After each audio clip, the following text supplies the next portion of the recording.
We are going beyond the headlines, asking the questions you want answered, exploring government policies and how they impact you. We are delving deeper.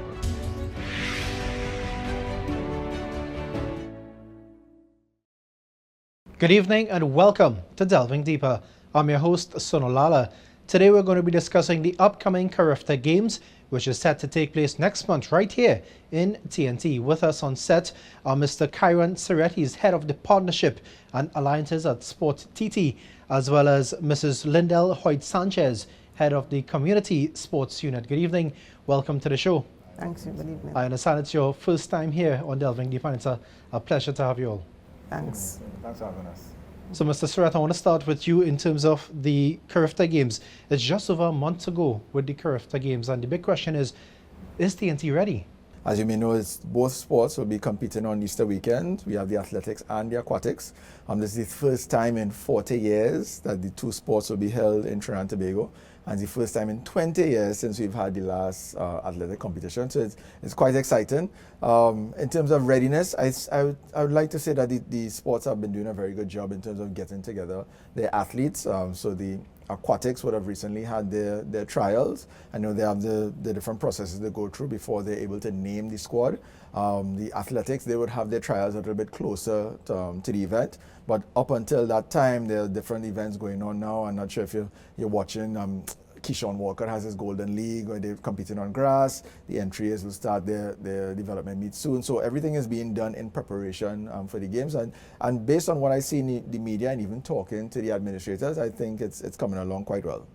40 years is quite a long time. Yeah, to host both games. So the last one in 2005 in Tobago is when we had the track and field last. And that's when, just a little tidbit, when Kellyanne Batiste won, she won both the 100 and the 200. And funny enough, in that race, Shelly-Ann Fraser, Shelly-Ann Fraser at that time, she came third in the race to Kelly. Yeah, I was doing some research, and I think in 1991 we held a multi-sport format. In 2005, I believe, the track and field, as you said, and the swimming, the last time we had it here was in 1997, and now we have the TNT Aquatic Center. Is that going to be taking place up there as well? Well, yes. So the locations, the track and field will be at the Hazley Crawford Stadium, and the aquatics will be at the National Aquatic Center in Couva. This is quite a big event for Trinidad and Tobago, not have such events in such a long time, in such decades. How big an event is this, and to launch this into Trinidad and Tobago, for the people to get behind it and come out to support the games? What's being done? Well, so in terms of the size of the event, Trinidad has been doing a pretty good job as of late hosting major sporting events. We've been quite busy. Last year we would have had 5 games with the Cricket World Cup. In 2023 we would have had the Commonwealth Youth Games, so in terms of the aquatics, athletics, etc., etc. So it's a good, I would say, run and form of special events, sporting events that Trinidad has been hosting. The CARIFTA Games is special, right? If you look at some of the videos and so on of years gone by, how the Caribbean countries get behind their teams and so on, just flags in the stand, just pure joy in terms of getting behind your individual country, and then us as a Caribbean community as a whole is really going to be an electric atmosphere. In terms of what we are doing, we've been having a lot of conversations from a marketing communication standpoint to really determine what is the sort of messaging we want to get out there. So for the average sporting fan who follows junior sports, I mean, we don't need to convince them. But in terms of the other citizens in Trinidad and Tobago, for both the aquatics and the athletics, helping them to understand that what this means in terms of an opportunity for the youth, the best of the youth in those different sports, to come and showcase their wares, to represent their country, which for them is going to be their Olympics for a lot of them. So to get behind them, to support them, to give the youth an opportunity or a platform to really show, all the hard work and display all the hard work they've been putting in towards their craft and towards their sport.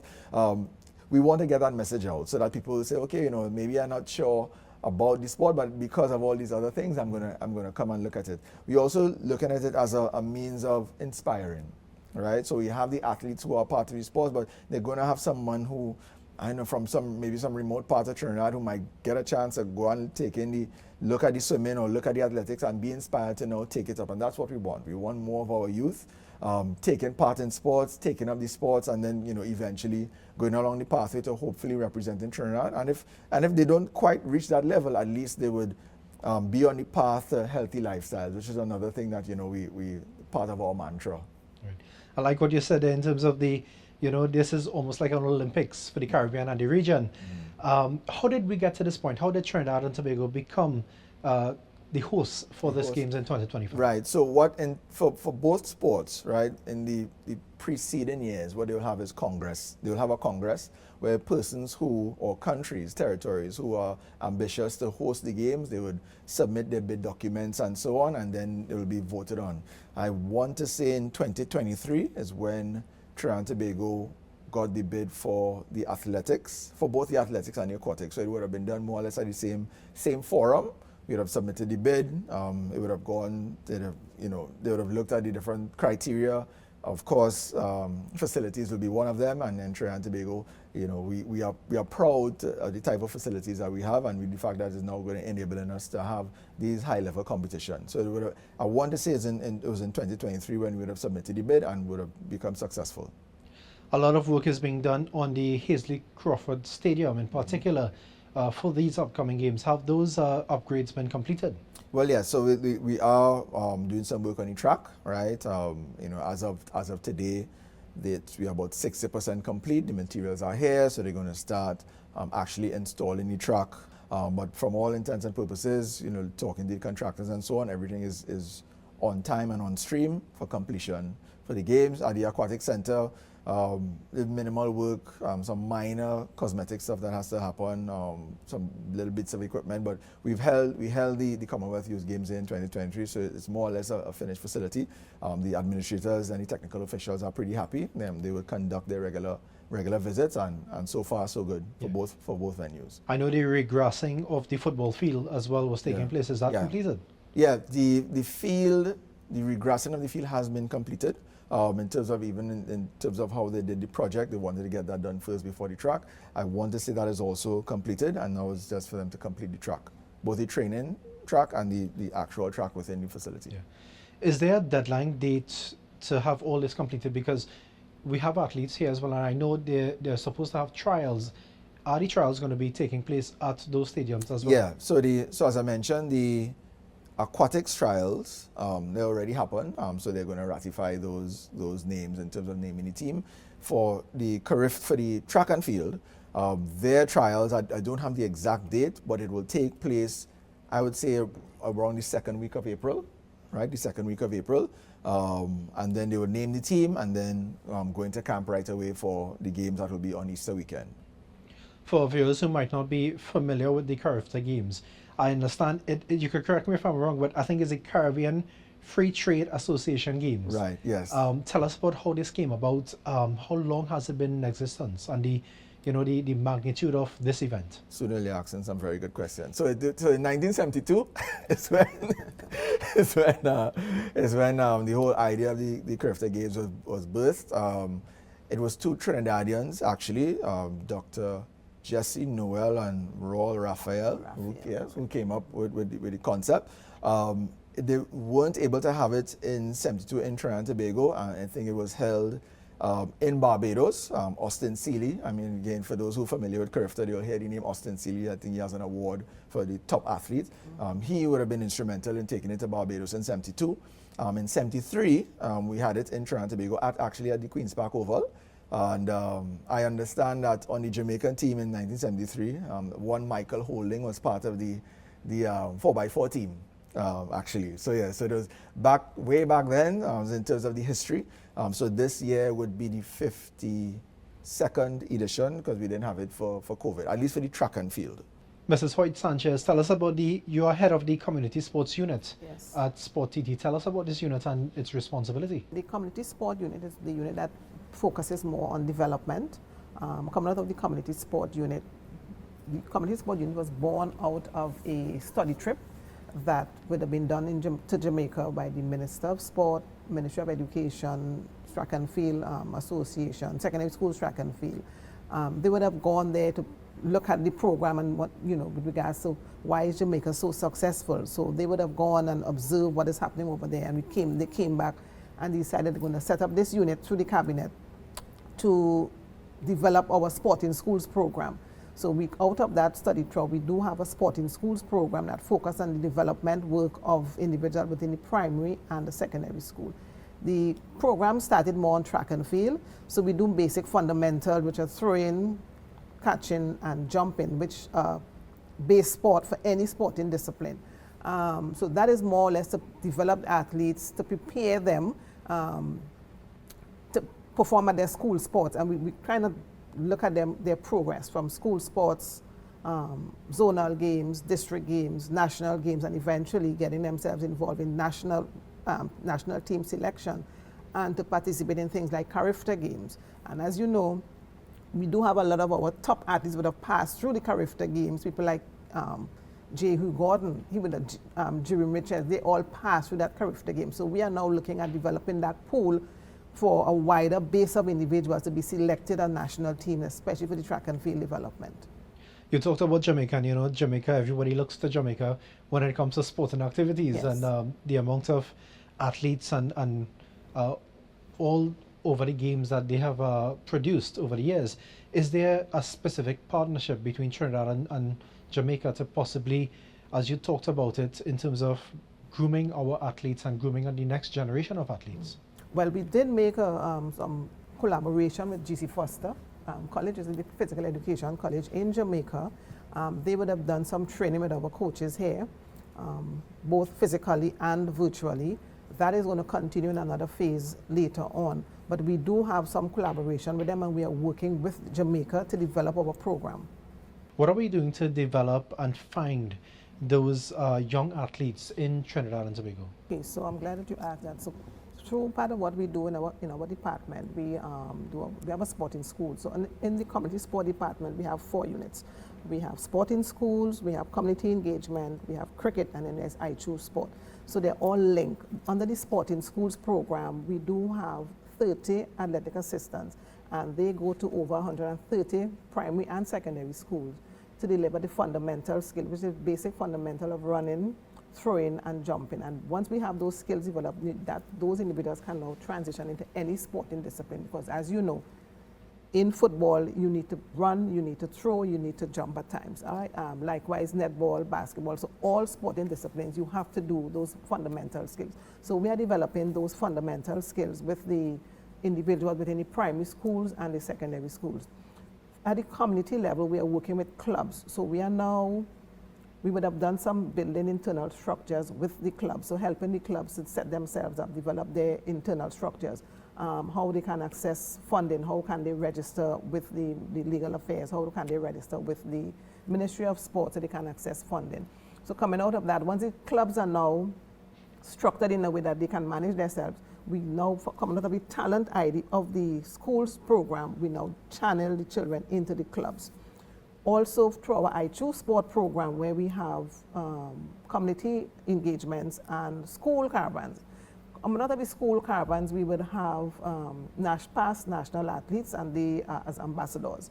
So they come and talk about their stories, how sport has helped them to develop, and that kind of give the insight to those children in school. So those who were not involved in sport, give them that keen interest and now become involved in sport. So they will normally sign up. They will sign up for a sport. We go through the sign-up list. Based on the discipline that they would have signed up for, we now again channel them into a club to further develop their skills and practices. For the community programs as well, when we go to the communities, we do have a lot of activities there for all ages. So we have novelty events, there are competitions for different age groups, football, netball, cricket, depends on what the community would like to have happening. And there, of course, we have activities, novelty event activities for persons to come and just become physically active. So the focus is not just only in the community caravan, it's not just only on persons who are involved in sport, but persons who would be interested in becoming involved in sport as well. Because the ambassadors also go to the community and give their stories on how sport has been beneficial to them.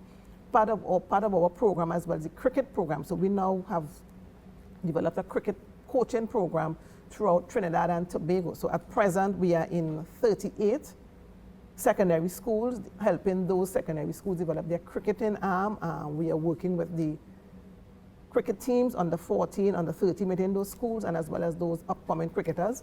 After post-SC, we're going to be going into the primary schools to continue the same cricket development program, which will transition all the way to the July-August vacation period.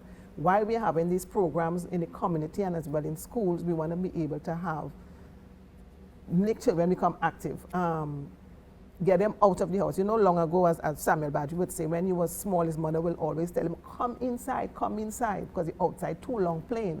So now we want to get them to go outside because they're inside a little too much. I think we have been seeing some benefits from our program because the children are so involved in school doing the physical activity, and a number of them are seeing it, the parents are seeing it prudent that they get them involved in clubs because they want to continue to be active.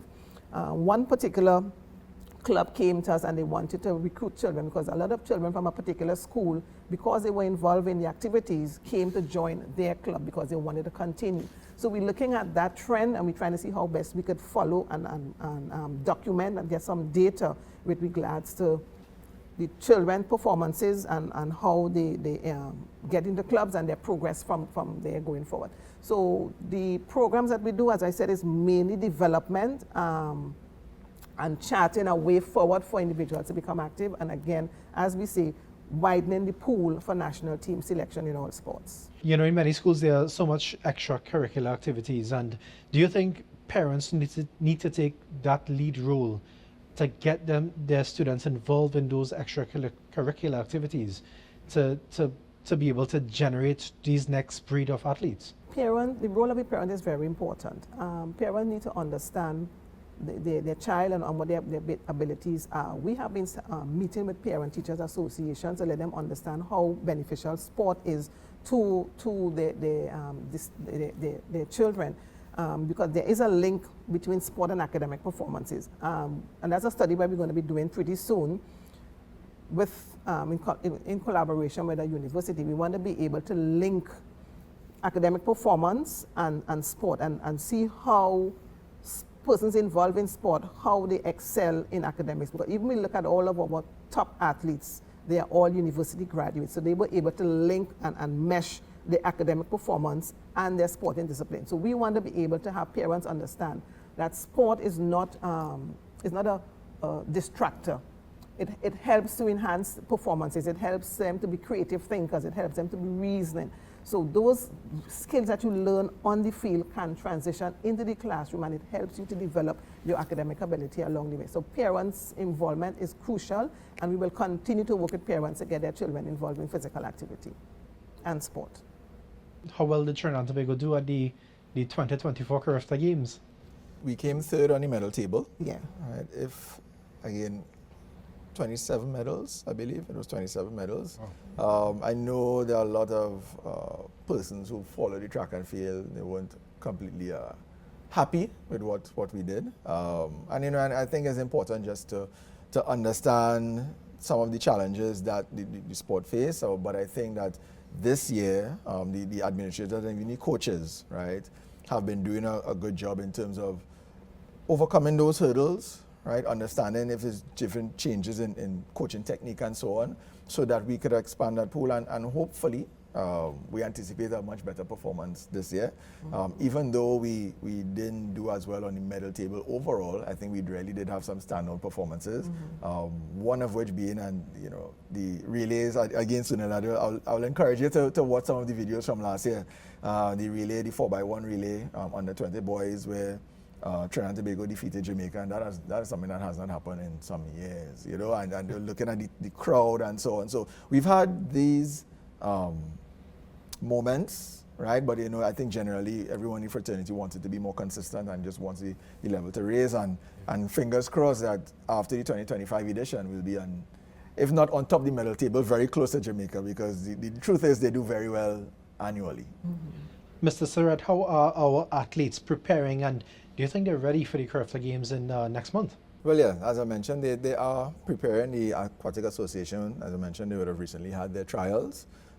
based on what the feedback, I think their federation is, they're cautiously optimistic in terms of how we'll perform, in terms of the local talent, and then in terms of some of the talent that is operating overseas. So just to call a couple names, we have Liam Carrington, who has been doing extremely well in the US now. I think he was in Spain for a little bit, and now he's back in the US, so he's been doing well. And then we have our Olympian, Zuri Ferguson. Right? She debuted at the Olympics last year, and she's coming back. I want to say that it's going to be her first CARIFTA game, so I think there's a lot of excitement around her.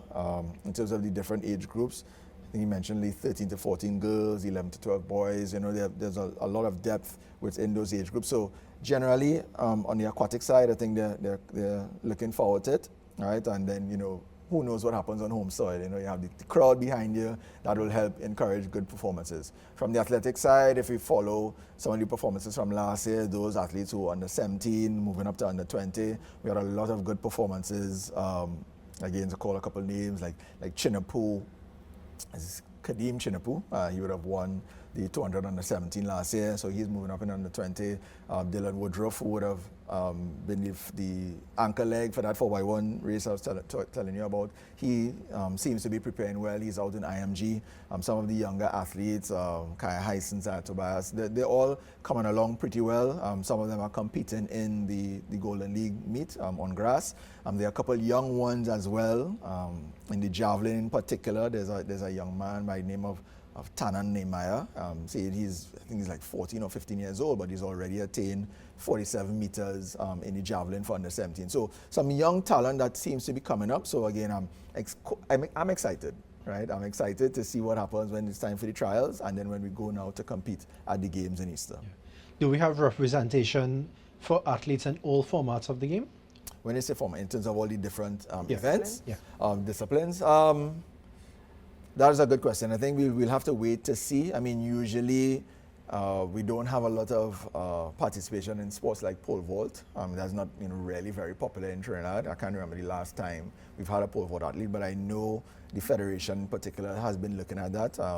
J. Hugh Gordon is the new GenSec. Ephraim Serrette is now back as the president. And when you talk to them, they are looking at the best ways to ensure that we have a full contingent in all the sports as best as possible, because at the end of the day as well, we want to compete. We don't just want to put someone or entrant just to say that we have one. They want to compete. So they're looking at the athletes who are at a certain level, who will go out there and give a good show, compete, and hopefully end up on the medal table.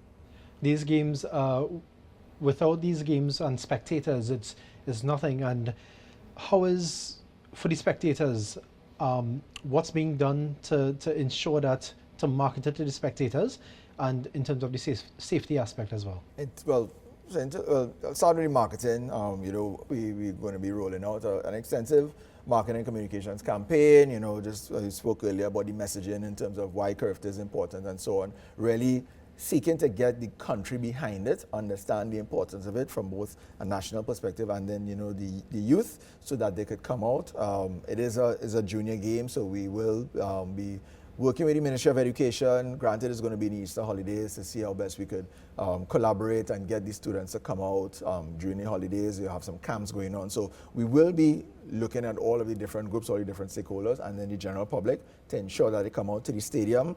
The aquatic center, the capacity in terms of physically, permanent capacity is just about 600 seats. It's a little smaller. It's going to be easier to fill that venue and really get a good vibe, but it's likely to be oversubscribed. But a lot of the effort is going to be placed towards getting people in the stadium, and hopefully, I would say at least half the stadium full, right? On the Easter Monday for the final night, I think it's going to be an electric atmosphere. So that's what we'll be looking at. That's going to be some of our aims to ensure that we have really good attendance at the games. Okay, if I can add to that too, through our I Choose Sport program, we will be highlighting some of the athletes. So highlighting the athletes, highlighting their school, highlighting their progress. So going to the schools and bringing the athletes and showcasing the athletes' schools and the development process, we're hoping through that program as well, we can get more individuals to come to the stadium. So we, of course,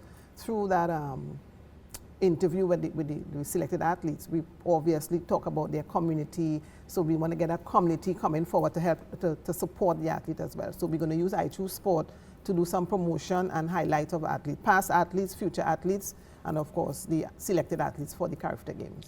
To get young athletes interested in sport and track and field and so on, you know, it's a good initiative with schools and to actually get them to the games, Yes. to actually see what takes place and that all that energy and atmosphere is somewhat important. How are you going about selecting schools and interested schools to attend the games? So we do have, right now we have over 130 schools involved in our Sporting Schools program. So we will be targeting those schools. We will be working with the Ministry of Education as well to get a number of these schools out. Most of the times, what we want to do as well is to bring out some of the rural areas. As Kairon would have said, a number of persons are not aware of the facilities we have. So it will be good for them to come out and see performances and of course look at the facility, especially the aquatic center. A number of persons are not aware of what that aquatic center looks like. It is a state-of-the-art facility, so it's something that is worth coming out and seeing what happens at that space.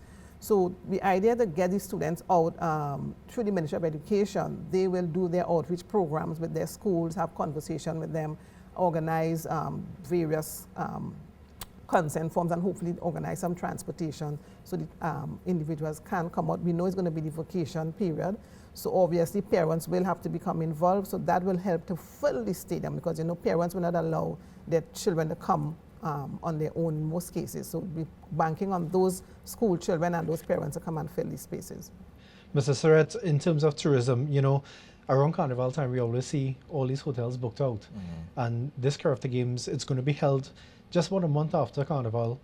How important is this to generate that extra tourism in the country? Well, I mean, CARIFTA is already an important event where that is concerned.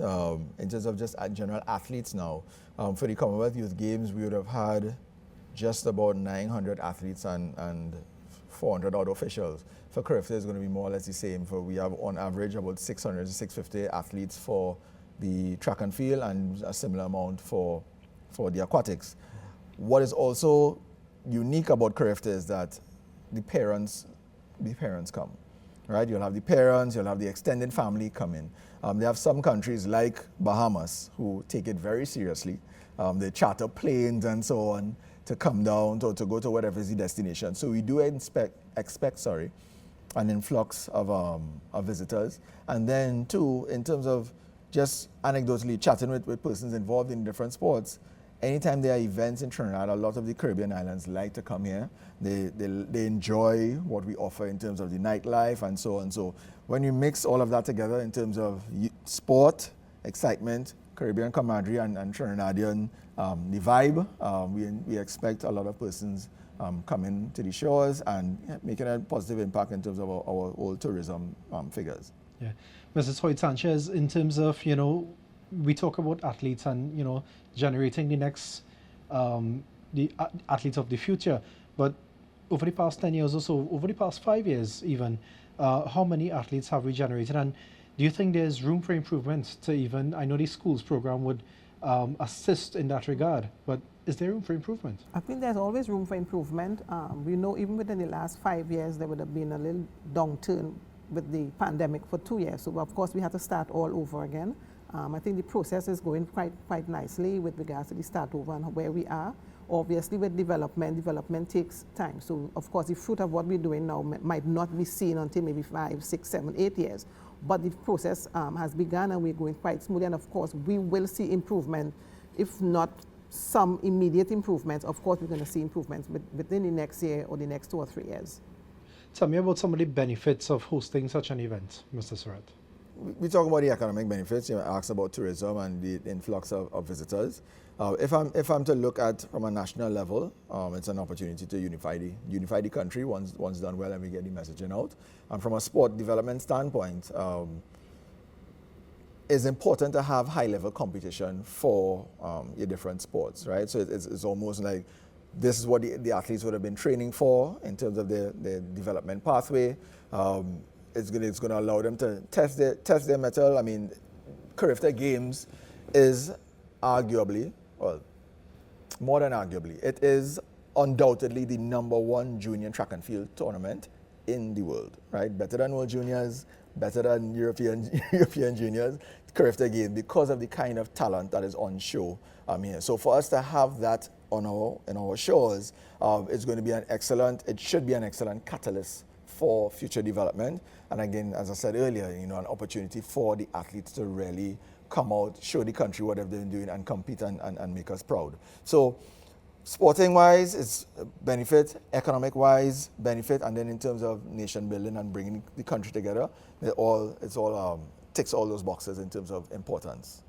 I know obviously we'll have a lot of Caribbean visitors for these games, but as you said, it's very popular. So do we attract a lot of foreign visitors for the games? I know last year would have taken place in Grenada as well. Right. So in terms of, and when you say foreign, you mean outside of the CARICOM region, right? So yes, you would have that happening as well. More so, I'm not sure exactly to what extent it happens with the aquatics, but the track and field, for instance, you would find a lot of the coaches from schools, coaches. Right? The university coaches come in, because I mentioned is the top level talent in the Caribbean, which eventually ends up being top talent in the world. So you'll have a lot of the coaches from different universities coming in to look at they'll have athletes that have been looking at tracking for a couple of years, looking for new talent, and then wanted to offer them, scholarships once they meet the criteria. So we also do expect that sort of influx of the universities coming to check out the CARIFTA Games. Those who have athletes also competing, they will probably come down just to see how it delivers. So USA, even the UK, we expect some visitors as well coming from there. I think you mentioned we hosted the Commonwealth Youth Games 2 years ago. Yeah. Did we have any challenges back then, and are there any lessons we could learn going forward to these CARIFTA Games? Challenges, just generally when event execution. I mean, there will always be challenges, right? I think Trinidad and Tobago should be extremely proud in terms of how we executed the Commonwealth Youth Games. Just a fun fact, we would have also submitted we would have made a submission to an international competition, and we didn't quite make the top 5, but we got honorable mention in terms of how we executed on the games.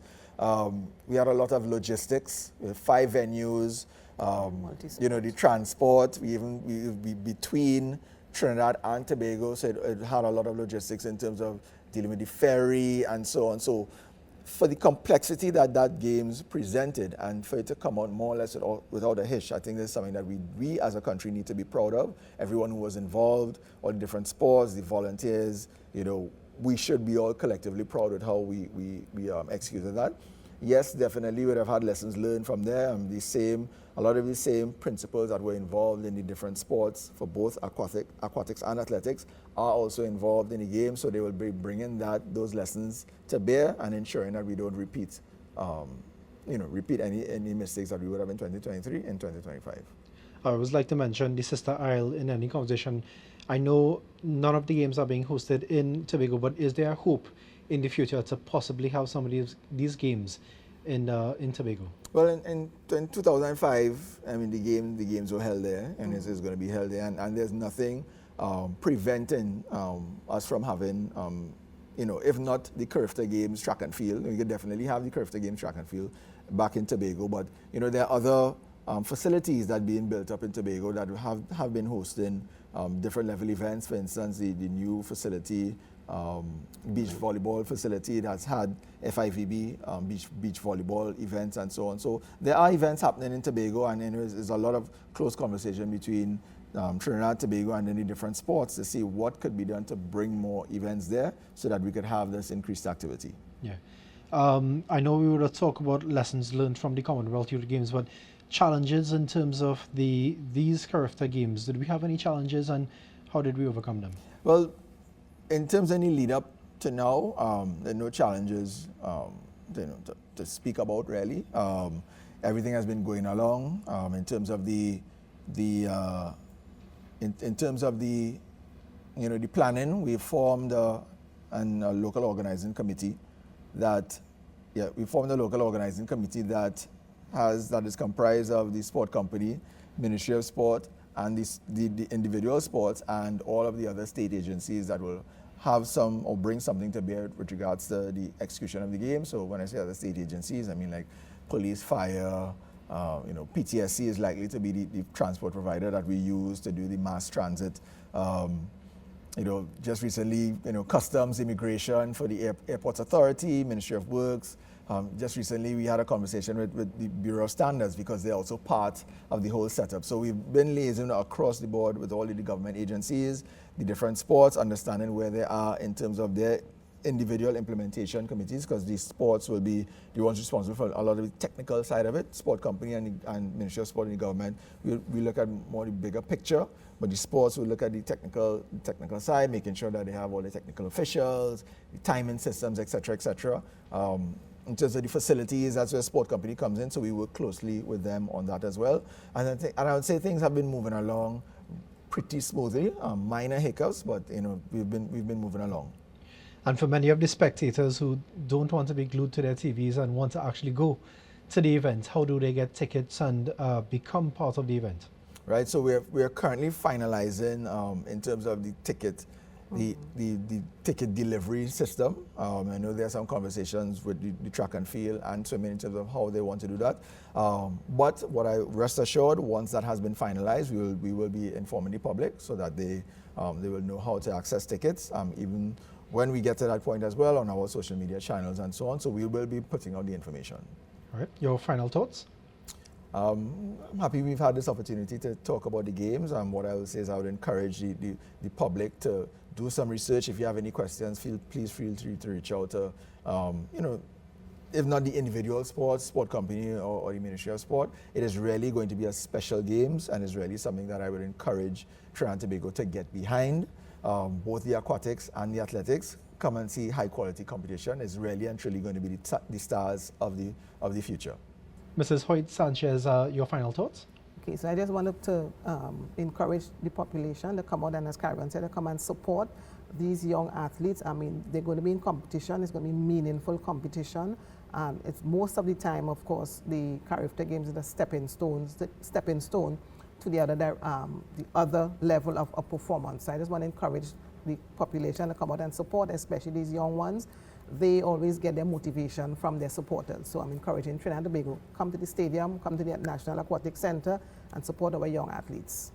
Well, we have been speaking with Mr. Serrette and Ms. Hoyte-Sanchez from the Sports Company of Trinidad and Tobago about the upcoming CARIFTA Games. It's about to take place in April in Trinidad and Tobago. Thank you very much for joining us. It's been a very lovely discussion in terms of that preparation and everything that goes into these games.